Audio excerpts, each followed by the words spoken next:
Hello, welcome back. Welcome if you're new here. I'm Jimmy, and this is Jimmy's First Gen Mini Rescue. And today I'm going to finish up on this van with the headlights. So it's still not a Mini for 2024, but I got to get this done because inspection time. I'm going to read today's fortune, tell you what's been going on, and then yeah, get going.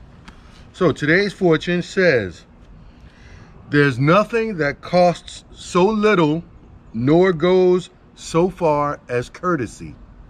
There's nothing that costs so little nor goes so far as courtesy. So yeah, it costs you nothing to be courteous to the next person. And it'll pass on. It'll be like the gift that keeps giving. You do something nice, go set out for one time a day. Do one thing nice per day.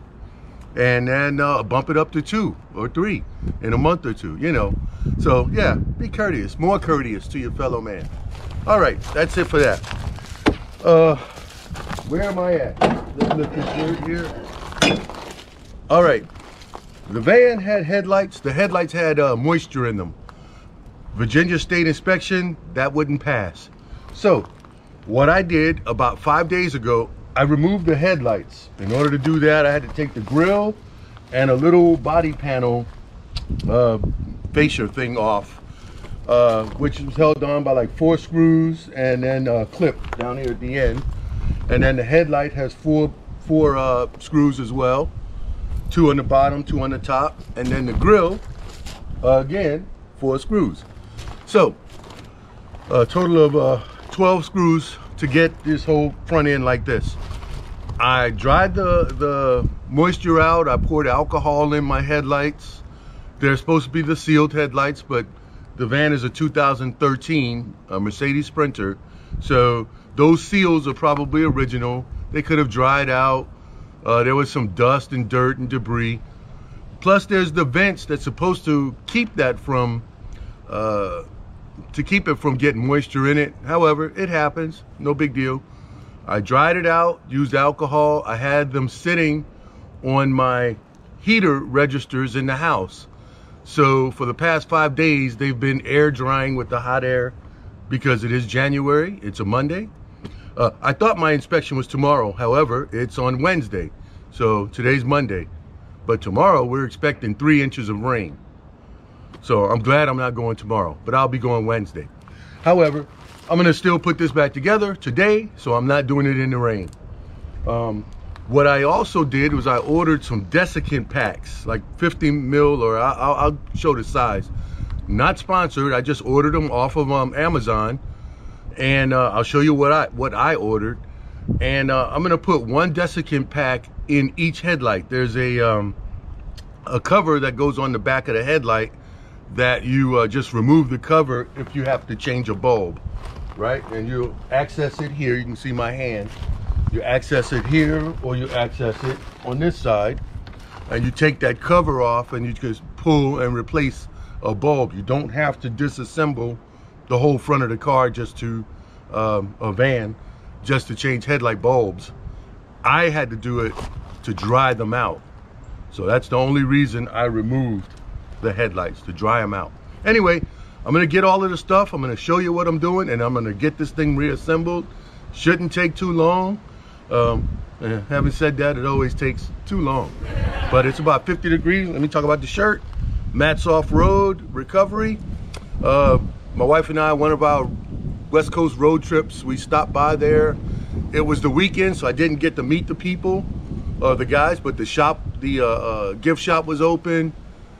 I bought the t-shirt, a hat. The lady was super nice, super friendly. Gave me a tour, or us, a tour of the shop. I saw the wrecker while it was still being built. Those of you who know and follow. I saw the wrecker, the Morvair. I'll throw a couple of pictures and you'll see what I'm talking about. But anyway, let me get going on this and get this reassembled. Okay, real quick. This is what I bought off of Amazon. It's called Wise Dry, and they're desiccant bags. Again, not sponsored. It's just what I decided to buy, and it's a bag with desiccant in it. And what I'm going to do is place it in the back of the light on the bottom. Just slide it right in. Bam. That's it. You know what? I'm going to put 2 per. I think I have 10. It came in a 10 pack. I don't remember the cost. But I'm going to put 2 in there. I can get it out if I have to. Hey, Martha. Then this is the cover that goes on. And it just snaps in place. And that's it. And that's what you would remove just to change the bulbs. And I'm gonna stick this in place. Hold on.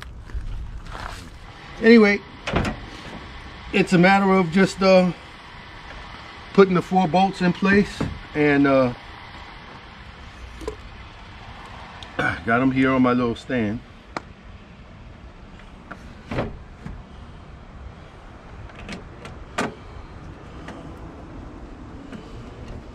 Get that one started. And on this Sprinter, you put the 2 in the bottom first, then you put the body colored panel on, and then you put the 2 screws at the top. And then at the end, you put the grill. So we'll do that in that order.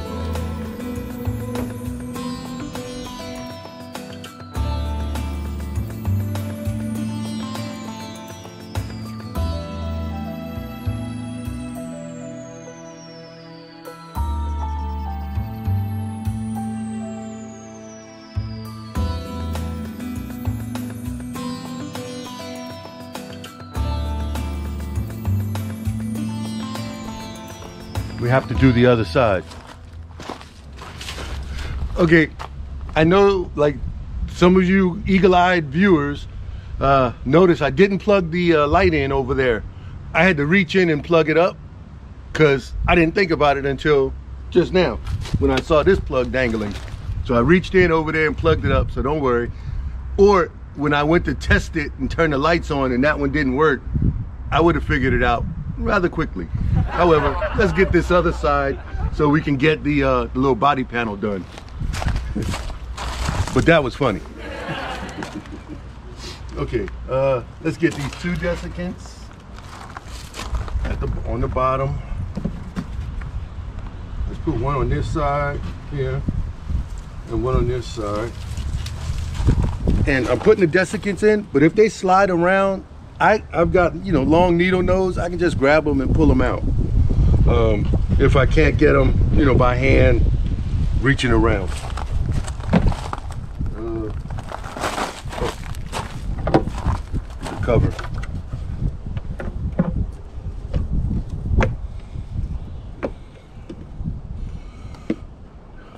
Wait, I'm gonna try something different.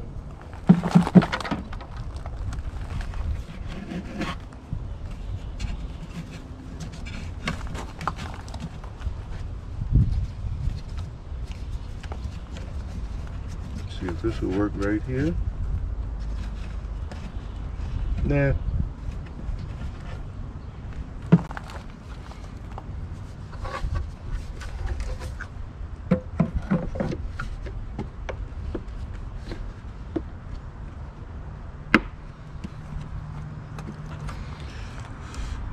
There's clips at the bottom, it just sits in, and then these are the tabs that you kind of lock in place. And that's it. So, but I'll plug this one up. The plug is right down here. You can reach the plug from inside, obviously, but it's easier.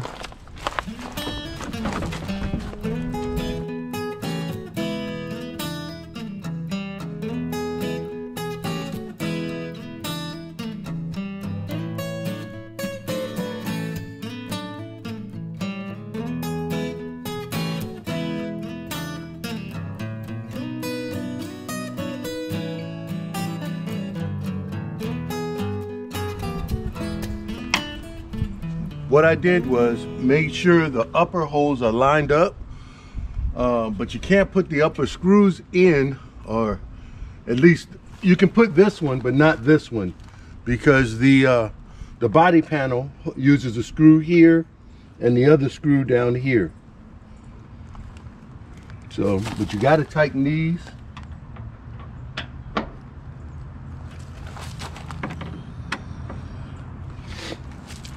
I'll put the upper in as well.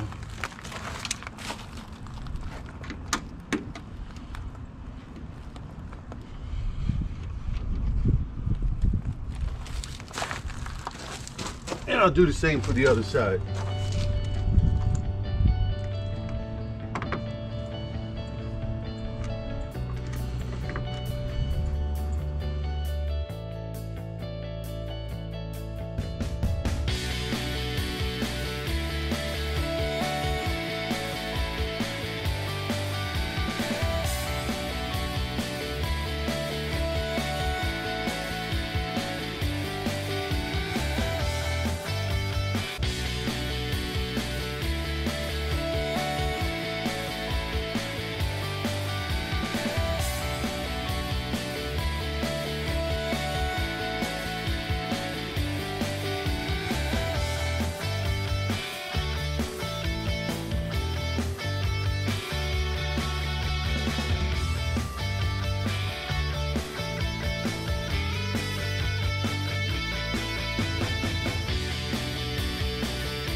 Okay, well, the headlights work. There, no moisture in them. So I checked all the lights. Everything works, except I didn't check the brake lights. I'll wait till Sharon gets home and I'll step on the brakes and she can let me know. Now there is a trick. If you're by yourself, you can take a bar or a stick, wedge it between the driver's seat and depress the brake pedal.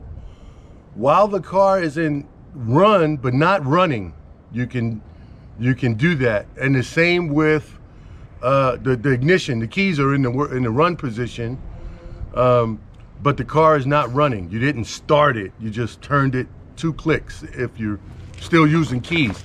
I really don't know anything about push button cars as far as like how many times you push the button in order to have it in the auxiliary position versus the start.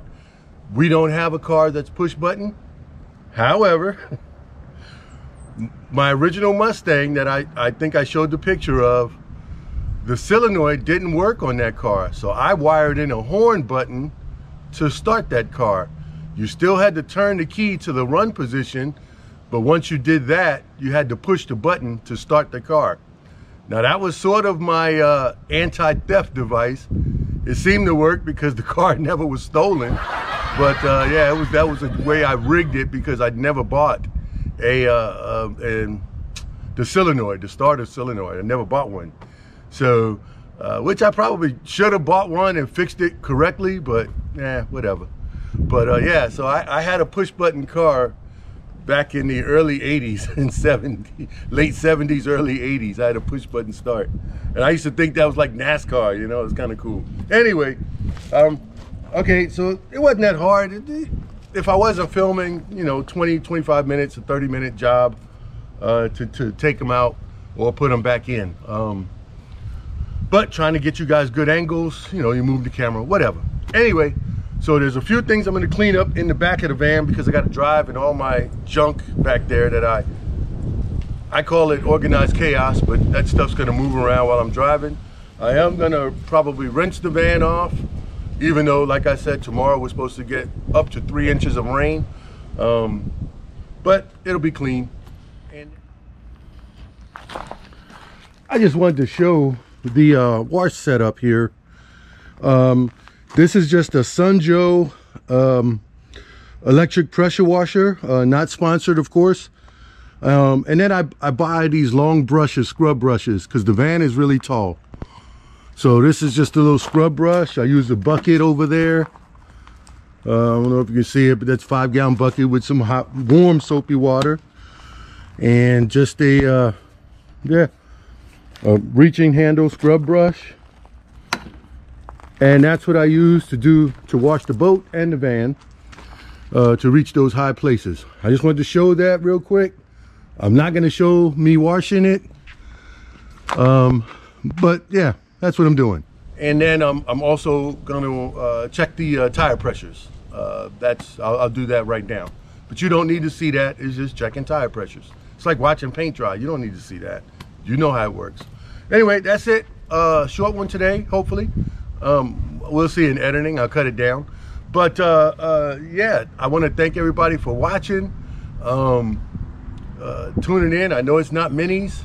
We'll get back to the mini, to the orange mini here shortly, after I take care of I'm gonna call this like family admin. That's what this stuff is, family admin, and that takes precedence over leisurely working on the orange clutch system. So having said that, I'm gonna be out of here.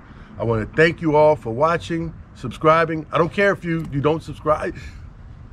If you watch and you get something from it, that works for me. So I hope that happens, and because I know sometimes I watch things on my big screen and I don't have the buttons to like it or subscribe or whatever. I'm usually subscribed on my laptop, so if I know I watched it on the big screen, I'll go back to the laptop later on and just hit the like button, you know, because I know that helps other people. So anyway, that's all that I got for you today. I'm going to close up shop and put things away, from my weekend trip to I went to the North American Honeybee Expo in Louisville, Kentucky. It was a Thursday, Friday, Saturday job. And I wasn't a display. I was just going as a visitor, as a guest or whatever. And it was amazing. It was my first big giant bee conference type thing. And if you want to see more about that, you can go to, not right now because I haven't done it yet, but later on, Jimmy's Neighborhood Bees. I'll put it, you know, write it down here. Maybe I'll put the link down the bottom. But Jimmy's Neighborhood Bees, and I'll show a little bit over time about the North American Honeybee Expo in Louisville. I think they're gonna have it the same place and the same first weekend of the year next year, I hope, and I hope to be there. I gave away a few of my fortune cookie books that I read the fortune. There was some fundraisers for Hives for Heroes, so I donated three of those books for that. They raised money for their cause, which is a good thing. So yeah. So I just want to thank everybody from there too if you switched over, because I did give out some of my business cards. That's honeybee stuff on one side and Minnie Cooper stuff on the other side of the same card. Anyway, I'm rambling. I'm cutting it short. Y'all have a good week. I'll talk to y'all later, and hopefully the next video we'll be back on the Mini. But in the meantime, have fun with your minis and non-minis. Okay, just in case you were wondering, she passed inspection, so everything was good with the van. Y'all have a good one.